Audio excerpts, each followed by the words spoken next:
Papo de Saúde na PAN. Oferecimento Unicred. Escolha cooperar. Escolha Unicred. Escolha um novo jeito de cuidar do seu dinheiro. Escolha um cartão que é aceito no mundo inteiro. Escolha taxas mais justas de quem não vive às custas de ninguém para prosperar. Escolha cooperar. Olha, o futuro se desenhando. Já imaginou todo mundo cooperando? Escolha um futuro melhor para todos. Escolha cooperar. Escolha Unicred.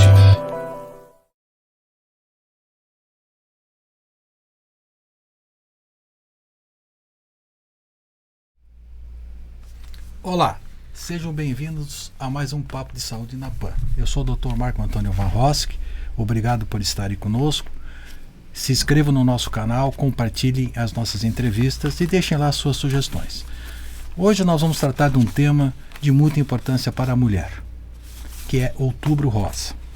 Outubro Rosa é uma campanha anual realizada em outubro com a intenção de alertar a sociedade e principalmente as mulheres sobre o diagnóstico precoce do câncer de mama. E não só do câncer de mama, também do câncer do colo uterino. A mobilização também visa disseminar informações e dados sobre a importância da prevenção e do diagnóstico precoce dessas patologias. Durante o mês, diversas atividades são feitas por instituições das mais variadas matizes. Mas o mais importante no Outubro Rosa é que a gente entenda que a prevenção é a melhor forma de se fazer saúde. E para a mulher, o diagnóstico precoce pode ser a diferença entre a cura ou não.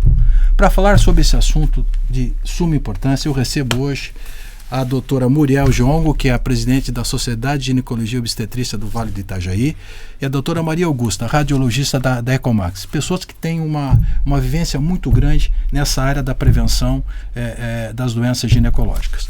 Doutora Muriel, seja bem-vinda. Que bom, obrigado pelo convite, agradecer esse convite e dizer que a gente está muito feliz de vir falar sobre esse mês que é emblemático. E a gente vai lembrar que foi o primeiro mês que foi alusivo à saúde da mulher. Então, que é muito importante para nós. Doutora Maria Augusta, seja bem-vinda. Muito obrigada. Doutora Guta, pode que ser é Guta. Muito conhecida por doutora Guta. Obrigada, Marco, pelo convite. Eu estou muito feliz e honrada.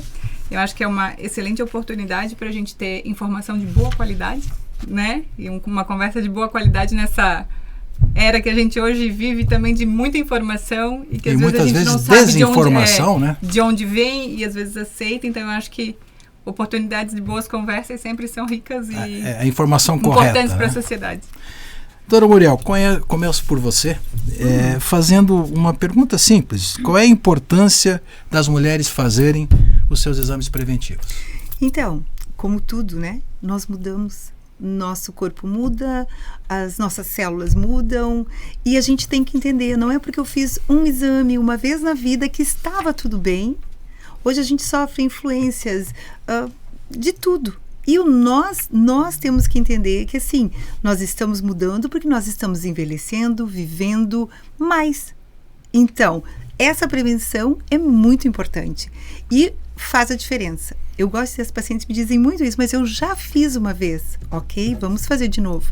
As coisas são mutáveis e a nossa saúde também. Por isso que a gente precisa cuidar. Eu acho a importância das pessoas entenderem que a prevenção ela é fundamental até para a cura de alguma patologia que está num período inicial. Eu lembro, Muriel e Maria Augusta, quando eu comecei lá em 90 na Fortaleza, que eu comecei a coletar preventivo no postinho de saúde, as mulheres, na verdade, tinham medo de fazer porque diziam assim, eu tenho medo que dê alguma coisa. Isso. E aí eu explicava. Mas nós estamos fazendo exatamente para isso. Por isso chama-se preventivo. Se tiver, a gente pega no início e cura. Aí eu pergunto também para você, Muriel, quais são os principais exames de rotina para uma mulher? Então, tudo vai depender da idade da mulher, né? Nós estamos falando em diversas faixas etárias. Quer dizer, a partir da primeira menstruação, a mulher vai começar a ter um acompanhamento ginecológico e vai mudando de acordo com cada fase. Eu acho que é muito importante hoje a gente lembrar muito bem da mulher mais madura, né? E a mulher madura, que é o nosso principal foco, não excluindo as outras faixas etárias. Com certeza, né? Mas na madura a gente precisa entender que a mamografia é um exame que passa a ser anual. E o que eu mais escuto, e a Guta está aqui ao meu lado, e a gente batalha muito. Não, mas eu não quero fazer a mamografia, porque a mamografia dói. Doutora Muri, eu não posso mais fazer mamografia porque eu botei prótese. Então, assim, eu fiz uma mamografia e deu categoria 0. Então, o médico do ultrassom diz que eu não preciso mais fazer. E que são, assim, as principais fantasias. Eu, Muriel, uma mulher madura, eu não gostaria de fazer a mamografia anual, porque é um exame que nos incomoda. Dói um pouquinho, mas eu vou lá e faço. Então, se a gente entender essa premissa, que assim, a gente é povoada de várias fantasias. E quando a gente faz um exame de mama, muitas vezes temos que complementar, mas vamos fazer o nosso exame de mama, vamos coletar o nosso preventivo, vamos ver os nossos exames de sangue, já que a gente está mudando. Que idade? Qual é a tua faixa etária? Qual é a principal rotina? Quando a gente vai fazer um exame de mama, a gente não para no exame de mama. A gente vai ter o preventivo do colo do útero, a gente vai avaliar o nosso ovário, a gente vai ver o nosso útero, a gente vai fazer uma bateria de exames de sangue. Então, assim... fazer uma revisão. Qual é a sua faixa etária?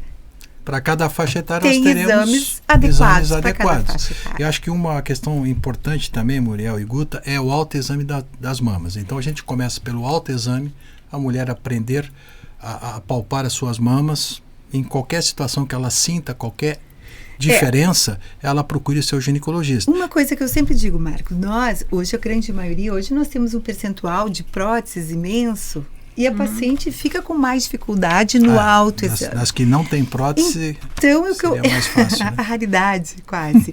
Mas o que eu digo para elas? O se tocar é para você. Você não tem que saber se o que você tem é um adensamento, é um nódulo, é alguma coisa mais grave, mas assim, você tem que entender o seu corpo, assim, tá diferente.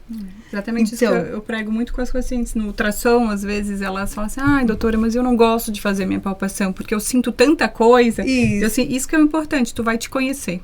Se tu, de alguma forma, perceberes alguma coisa diferente, esse é o nosso isso momento. tá diferente. E eu acho que a questão do autoexame, ela tem bastante valor também nas pacientes que ainda não estão em idade de rastreamento. Porque o rastreamento, ele é pregado de uma forma variada, a depender da escola e da sociedade, 40, e do 50 enfoque, anos, depende do depende protocolo. Da visão, né? Se tu tá tendo uma visão de diagnóstico mais precoce, uma visão de saúde coletiva, né? Exato. O fato é que não tem certo ou errado. Depende o enfoque e que o protocolo tu tá que se vai seguir, né? Exatamente, da condição que tu tens. Então, essas pacientes que estão descobertas ainda, o autoexame passa a ser mais importante até. Porque é a única forma, de repente, de diagnóstico. E muitas dessas pacientes jovens chegam com diagnóstico por lesão palpável. Né? Isso é importante. Eu vou fazer uma pergunta para ti, Guta. Como desmistificar esse receio, esse medo de fazer uma mamografia? Então, eu acho que... Eu até ia fazer um gancho, mas já que tu enganchou a pergunta, tem uma cultura muito forte da dor da mamografia. Porque, de fato, é um exame desconfortável. Mas ele é muito menos doloroso do que muitas das coisas às quais as mulheres se submetem com gosto. Estéticas. Fazer sobrancelha, depilação. Não é muito pior. Eu não nego que a mamografia é desconfortável. Desconfortável. Mas ela é desconfortável... Por uma causa... Primeiro, por uma causa nobre. E segundo, para a minoria das pacientes. Acreditem se quiser. E por um curto espaço de tempo. 4 minutos. 4 minutos, né? De compressão por ano. Que pode salvar a tua vida. Sabe? Então, assim... é bom? Não é bom. Mas muitas das vezes as pacientes que estão indo fazer mamografia pela primeira vez, ou, enfim, fizeram uma que foi dolorosa, porque também depende muito do período que a mulher está, pela variação hormonal. Elas até se frustram. Nossa, eu cheguei aqui morrendo de medo porque a minha vizinha me falou que era um negócio horrível. E o tipo mamário, né? Dor. Porque tem muito essa cultura de que, a mamografia foi inventada por um homem, porque é um exame horrível. E na prática não é o que a gente vê. A gente vê um percentual pequeno de pacientes que realmente tem muita sensibilidade. Algumas não conseguem fazer. Mas, gente, isso é a absoluta exceção. Eu quero deixar bem claro aqui, para as mulheres que estão nos assistindo, que nós temos que fazer a prevenção. para diminuir o quê? A mortalidade e a morbidade decorrente das doenças que não só a mulher, que todos nós possamos ter. O homem tem dificuldade em fazer o exame de toque, ele tem resistência em fazer o exame urológico, de fazer a sua rotina. Mas isso está sendo quebrado ao longo do tempo, porque a única forma de se rastrear um câncer de próstata é com os exames preventivos e regulares. Então, para diminuir a mortalidade, a morbidade, o que fazemos? Então, entender isso. Eu quero focar nisso aí. Diagnóstico precoce. Não tem outra forma. De que forma que fazemos diagnóstico? Rastreamento. Com Mamografia, ultrassom de mamas. Tem dois. Visita ao ginecologista regular. Não, Exatamente. é verdade. E se cuidar, ter o interesse de buscar, ter a compreensão relacionada aos exames, né? Exato. Saber que... Ter informação. Uma das coisas que nos surpreende muito, assim, ó, qual é, existe o medo histórico do câncer. Essa palavra... Tem que desmistificar isso. Porque ela era o fim. Era o fim. Era uma sentença, né? Era uma sentença. Eu acho que o paciente que recebia um diagnóstico de câncer era uma sentença. E já não é mais assim Não hoje? é. Principalmente câncer de mama. Eu sou tão otimista. Eu vejo, a gente acompanha as pacientes, né? Porque elas continuam pós-câncer tendo E assim, que às fazer vezes os pacientes que inicialmente a gente pensava que eram, nossa, mas é uma situação já um pouco avançada, é um prognóstico um pouquinho reservado, e a gente vê que tá lá, curou, seguiu, e hoje em dia tem muita medicação, tem muita droga, então teve avanços significativos, precoce, né? Tem uma redução significativa da mortalidade e da morbidade também, dessas pacientes. Outra coisa, os métodos diagnósticos também... Tudo melhorou. Melhorou muito, Tudo né? Evoluiu Tudo bastante. melhorou. A gente hoje tem... Eu recebo lesões que são extirpadas na biópsia, gente. O paciente fez a biópsia e a lesão foi extirpada. Depois, se tiver que fazer um segmento, não aparece mais o câncer. E eu já escutei assim, doutora, mas como é que eu tinha... É que era tão pequeno, né? Era tão pequeno. Por quê? Porque hoje a acurácia dos métodos está muito bom. Evoluiu hoje, bastante, assim, né, a gente Mariel? tem assim, centros de referência em diagnóstico mamário que nos dão tranquilidade. Tranquilidade da espera e tranquilidade na necessidade de prosseguir.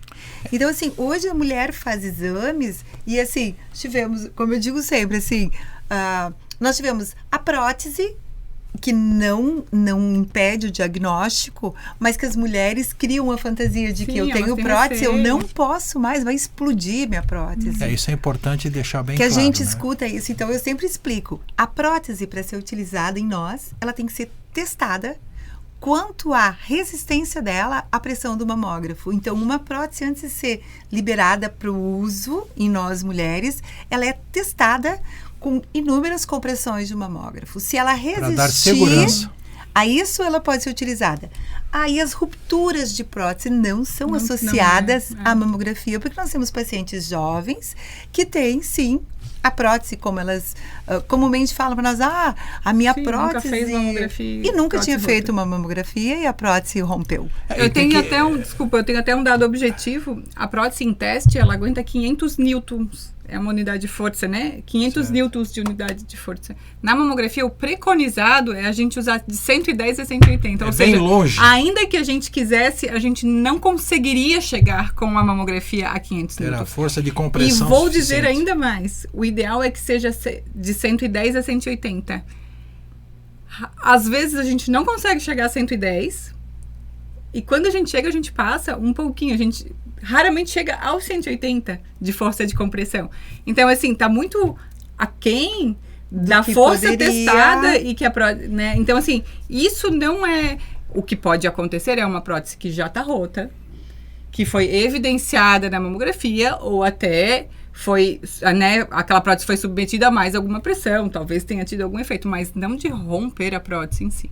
Eu acho que é importante deixar isso claro isso é bem estabelecido. que a prótese mamária não contraindica a mamografia.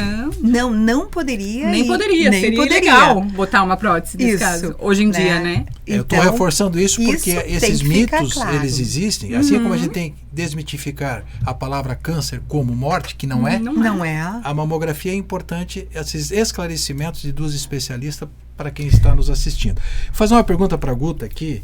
Quais são os exames de imagem disponíveis para a prevenção da mulher e quais os avanços e inovações que nós temos nessa área? Para rastreamento de câncer de mama, a gente tem 2 exames que são preconizados. A mamografia e a ressonância de mamas. A ultrassonografia, ela é uma forma de rastreamento, mas ela não é preconizada como rastreamento, porque ela faz muito falso positivo, né? Ela recomenda muitos controles, muitas biópsias. Eu não estou querendo dizer com isso que ela não aumenta a taxa de detecção de câncer, ela aumenta muito, né? Ela passa de 76% para 92% quando associada à mamografia. Mas isso a um custo de muitos procedimentos e muitos exames complementares. Então, isso só no adendo da ultrassonografia. Então, hoje o que é preconizado para diagnóstico precoce de câncer de mama é mamografia, hoje em dia também com a tomossíntese, que melhora ainda mais, mas vou falar de uma forma geral, mamografia e ressonância magnética de mama. Mamografia para a população em geral, a sociedade brasileira, americana, as sociedades de especialidades, anual a partir dos 40. Algumas sociedades de saúde coletiva, anual ou bianual a partir dos 50, varia um pouco, né? Era pelo aquilo que a gente estava falando. É um contexto, o cobertor é curto, tem que cobrir da forma mais eficiente, não é certo, não é errado, depende do ponto de vista que tu estás olhando. E a ressonância magnética para pacientes de alto risco. Né? Então, pacientes de alto risco com histórico familiar relevante, não é qualquer histórico familiar, qualquer histórico familiar relevante de câncer de mama, câncer de ovário, histórico pessoal de algumas atipias que aumentam muito o risco de câncer de mama, elas têm também indicação de fazer ressonância magnética anual a partir de uma determinada idade. Doutora Muriel, quais são os fatores de risco para o câncer de mama? Histórico familiar. Esse é o nosso maior fator de risco. O maior fator de risco é ser mulher, né? Então, vamos começar certinho, então. Ter nascido mulher. E o nosso principal é o histórico familiar. Por isso que é muito importante quem puder ter esse acesso. Não esquecer que amamentar protege a mama. Então, mulheres que não amamentaram, a mama tem mais chances de ter adensamentos e com isso fumo, gordura, alimentação muito gordurosa também está nesse critério, certo, né? E acho que o que a gente tem que botar aí como relevante é ter nascido mulher e o histórico familiar, que são os fatores mais importantes. O uso de hormônios, tem muito mito em relação a isso, quando se tem um histórico familiar. Vamos lembrar do seguinte: nós, mulheres, nós produzimos hormônios, que são os hormônios que muitas vezes são replicados no nosso anticoncepcional, na nossa terapêutica de reposição hormonal. Então, assim, nós temos intrinsecamente hormônios. Tanto é que numa situação de câncer de mama, nós temos que usar um anti-hormônio contra os nossos próprios hormônios. Então, assim, foi o anticoncepcional que me desencadeou? Possivelmente não. Porque o anticoncepcional é um hormônio que pode ter dado gatilho numa situação que é self, que é sua, que é existente. Então, a gente precisa lembrar disso, porque é um dos maiores mitos, um dos maiores medos. Então, eu tenho um histórico que me contraindica o uso de hormônio, ok. Mas a maioria das vezes não é ele o gatilho. Se eu sou uma pessoa que tem um risco elevado, tudo que eu puder poupar, que vai alimentar esse risco, é melhor.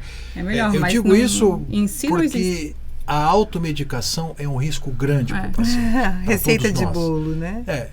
Vai no Google, vai pegar uma receita, ou se automedicar, ou porque a vizinha tomou, eu vou tomar. Eu quero reforçar a importância da gente consultar o profissional. Eu acho que a consulta para o homem no urologista, para a mulher no seu ginecologista, periodicamente, é o que vai lhe garantir o quê? A prevenção e diagnóstico precoce de qualquer patologia que possa estar sendo desenvolvida, com chance de curar. Eu tenho uma grande preocupação, e acho que vocês vão concordar comigo, que agora é o uso de hormônios para fins estéticos, e que a gente vê um crescente de pessoas usando terapêuticas hormonais e me dizendo assim, não, eu só estou usando algo para melhorar, para eu secar, para eu emagrecer. E estão usando muita terapêutica hormonal como se não fosse hormônio. Às vezes uma paciente chega para mim no climatério, com fogachos, com mal-estar, eu digo, olha, acho que a gente pode usar um pouquinho de hormônio. Não, hormônio não, doutora Muriel. Mas eu vou no doutor fulano de tal, que faz emagrecimento, e elas voltam para mim com uma série de medicamentos. E o que eu escuto? Não, mas eu estou usando isso que é bioidêntico. Bom, e daí eu explico para elas. Bioidêntico, o hormônio que eu produzo, ele é bio, ele é meu, ele é idêntico. E se eu tiver uma condição desfavorável na minha mama, ele vai me fazer mal. E eu produzi ele. Então, assim, hormônios manipulados não são isentos de riscos. Kits milagrosos para emagrecimento, em base de implantes, de géis, são hormônios e têm que ser vistos. E eles não são inócuos. O mais importante, eu acho que às vezes é a conscientização da paciente, que às vezes não sabe exatamente o que está usando, e procurar um profissional, né, competente, adequado, que vai poder te dar uma segurança. Exato, os hormônios têm sua indicação, mas total. a indicação médica precisa. Total. Isso, e tudo pode ser revisto, revisitado, não tem nada, né, A medicina sempre evolui, né? Tem que evoluir, tem que ser questionada, mas o importante, eu acho, que é tu estar seguro com um bom profissional que vai te acompanhar. E entender isso, que bioidêntico não é isento de riscos para um paciente que tenha alguma indicação, que pode ser um câncer familiar, que pode ser uma trombose familiar, que tem outras questões que a gente também aborda.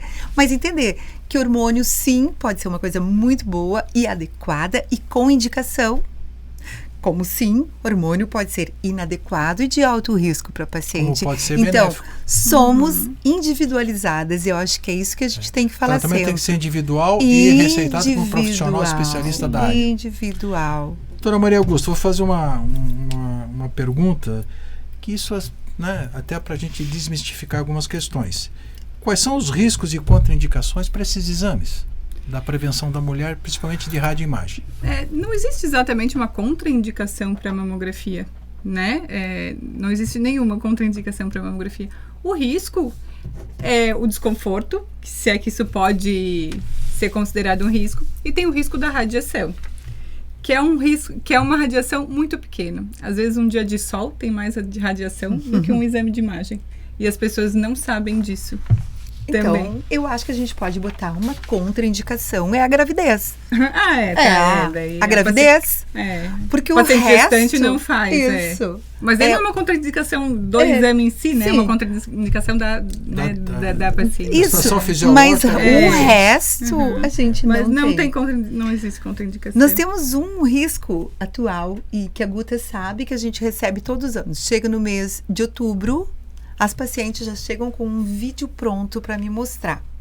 Que é um colega médico que disseminou uma ideia. Que são as informações de má qualidade, né? De má qualidade. As desinformações.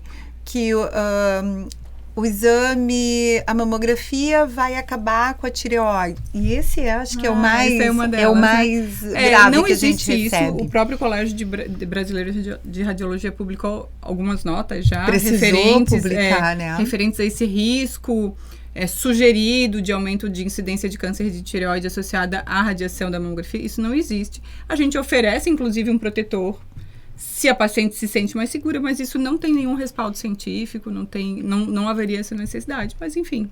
Mas para nós, no consultório, difícil, né? Elas chegam com esse vídeo pronto que rodou e roda, e chega essa época... Mas isso não é respaldado pela literatura. Não tem respaldo nenhum. E elas vêm e é muito forte. Foi importante tocar nesse assunto, porque uma das finalidades do Papo de Saúde aqui da PAN, que a Associação Médica sempre buscou ter esse espaço para conversar sobre saúde com a comunidade, é que as pessoas procurem se informar. Sim.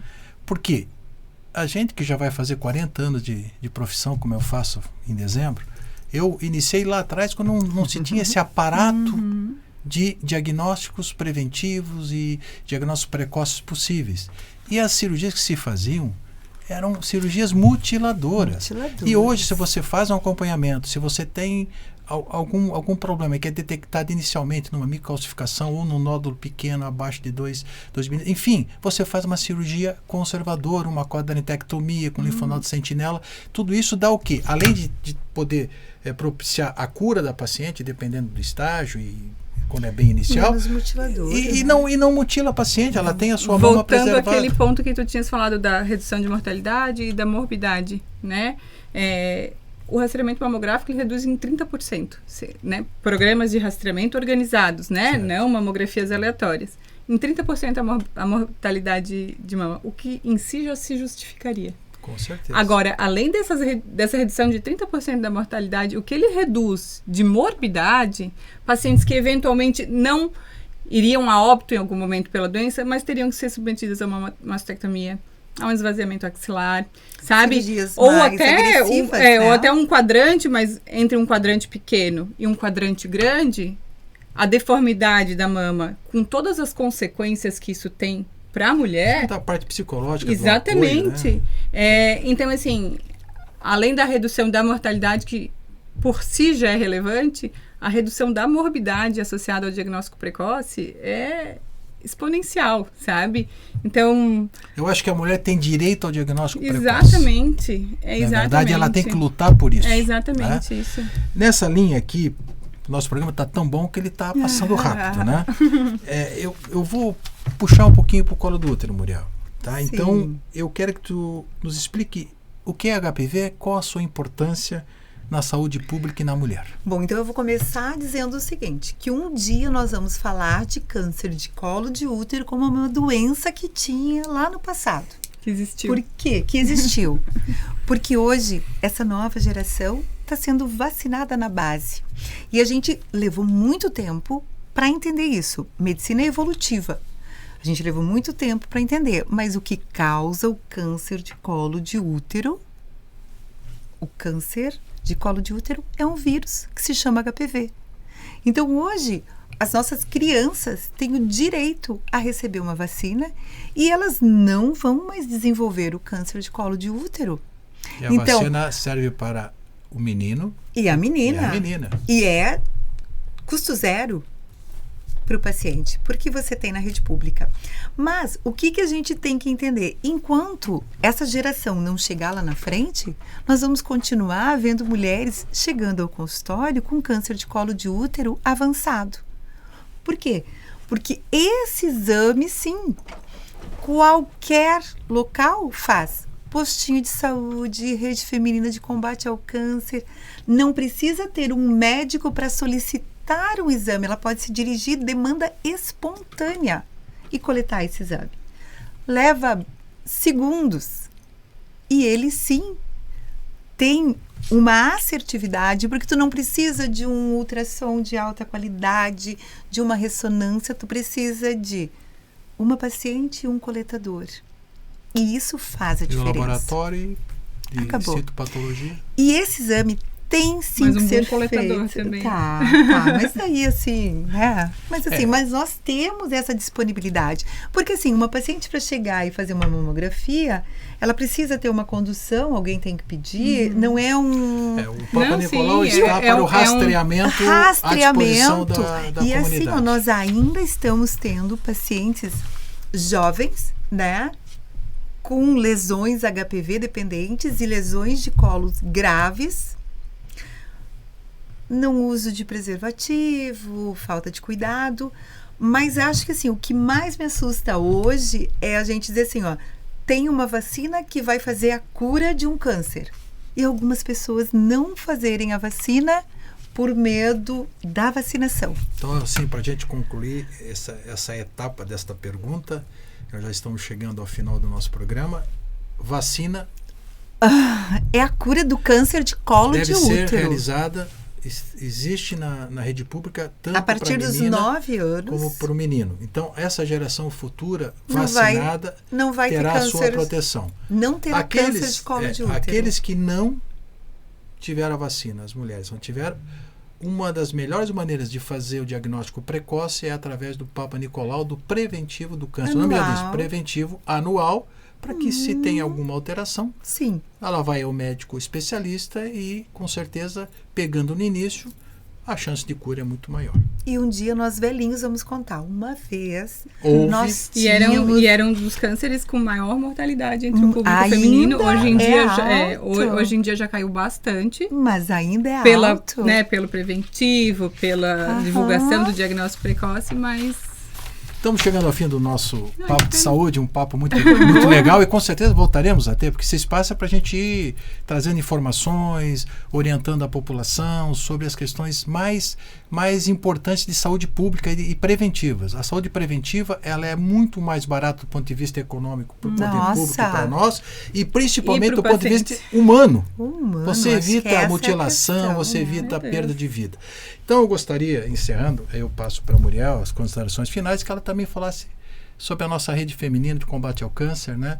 Esse grupo de guerreiras de rosa que tem um trabalho maravilhosas e que dentro da nossa sociedade agora muito importante. Estão passando por um problemão, né? A nossa rede feminina aqui. Até porque você trabalhou lá. Já trabalhei lá. Então, assim, ó, são guerreiras. E como eu falo, assim, ó, o suporte que elas me dão, o suporte que elas dão às mulheres, porque assim, desde o suporte emocional, do acolhimento, a parte psicológica, elas vão ajudar. Elas vão ajudar no diagnóstico, na condução dessa paciente. E no pós também, né? No pós. O acolhimento. As pacientes dizem assim, ó, doutora, quando eu cheguei lá, mudou, né? Porque eu tive todo esse suporte. Porque a mulher que tem um diagnóstico, seja ele em que fase, ela passa por um luto muito grande, né? E a rede, medo natural, e a rede tá lá com assim, ó, sim, dá certo. Eu vivi essa história. A gente tá aqui. Os vamos grupos lá, que eles fazem, né? Você consegue, nós conseguimos. Os pacientes que foram pacientes e que hoje são os voluntários muito legal, que estão lá.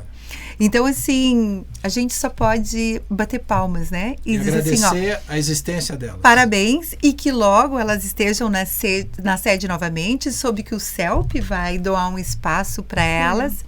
O Shopping Neumarkt a gente tem que falar, ceder um espaço para elas venderem os produtos do Outubro Rosa. Então, é hora assim, de ó, nós abraçarmos a rede, porque a rede sempre abraçou as mulheres. A gente está vendo as ações que estão sendo extremamente positivas, e assim que logo elas estejam na sede de novo, que tudo tenha sido uma passagem, um momento rápido, e parabéns a essa equipe maravilhosa.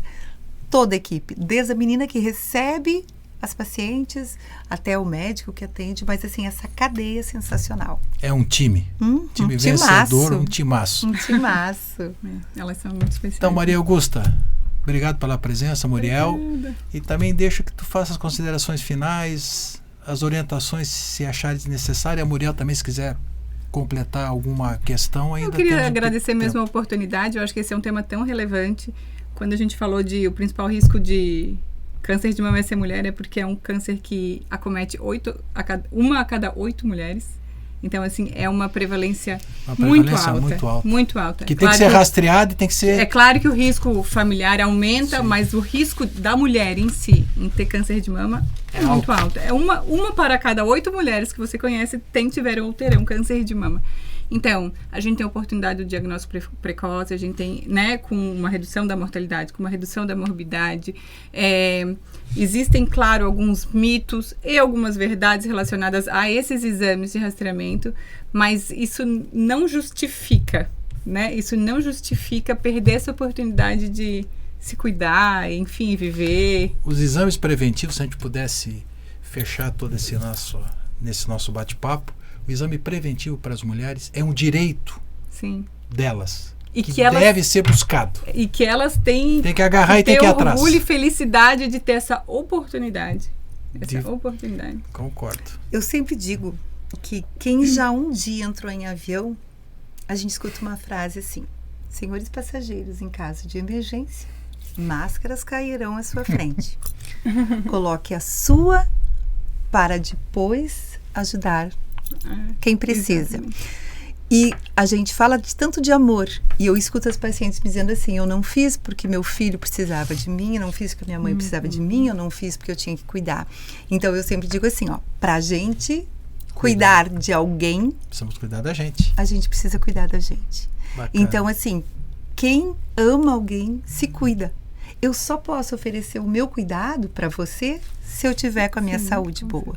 Então, se cuidar, fazer a sua prevenção, também é uma maneira de dizer para alguém, eu te amo. É um ato de amor para consigo e para com Então, mas para próximo. você poder Família, seu cuidar marido. de alguém, você tem que estar bem. Então, Exato. se ame, se cuida, faça seus exames de prevenção. E, bem lembrado, né? É um direito nosso. Então, agradecendo a presença da doutora Maria Augusta, radiologista da Ecomax, doutora Muriel, nossa presidente da Sogiva, ginecologista aqui na nossa cidade, com uma larga experiência. Né? Agradecendo a você por ter nos acompanhado. Compartilhe os nossos programas, inscreva-se no nosso canal e agradeço mais uma vez com o apoio institucional da Unicred. Esperamos vocês para o próximo Papo de Saúde. Obrigado a todos.